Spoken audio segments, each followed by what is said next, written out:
تو زیادہ ٹینشن اولاد کی پڑھائیوں کی نہ لیا کرو, نیک بننے کی ٹینشن لیا کرو, بس انسان بن جائے. بلکہ ہم تو کہتے ہیں نیک بننے کی بھی زیادہ نہ لو, کیونکہ وہ آپ کے اختیار میں نہیں ہے. نیک بننے کی بنانے کی کوشش کرو, بن رہا ہے ٹھیک ہے, نہیں بن رہا تو بھی بہت زیادہ دماغ میں مسلط نہ کرو.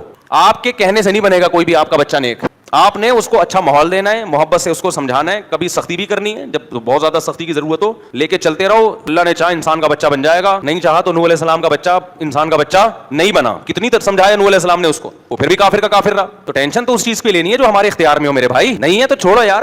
ٹینشن سے اگر وہ ٹینشن لینی چاہیے جس کا کوئی آؤٹ پٹ ہو, رزلٹ اچھے نکل رہے ہوں. بس ٹینشنیں ایسی ہیں, ان کو ٹینشن لینے سے سوائے آپ کی کھوپڑی آؤٹ ہونے کے جو کام ہو رہے ہیں نا وہ بھی نہیں ہو پائیں گے. ماں باپ اولاد کی ٹینشنوں میں راتوں کی نیندیں اڑ گئی ان کی, تو میں نے کہا یہ جاگنے سے بچہ صحیح ہو جائے گا کیا؟ اور خراب ہوگا. اور خراب اس لیے ہوگا کہ ابا جائیں گے ڈپریشن میں, ڈپریشن میں جائیں گے ابا کے ہوں گے اخلاق خراب, بات بات پہ اولاد کو چپیٹے لگائیں گے بیٹھ کے غصے میں. اس سے اولاد کیا ہوگی؟ اور بگڑے گی. سب سے زیادہ جس چیز کی حفاظت کرنی ہے نا ہم سب نے, وہ ہے اپنی کھوپڑی.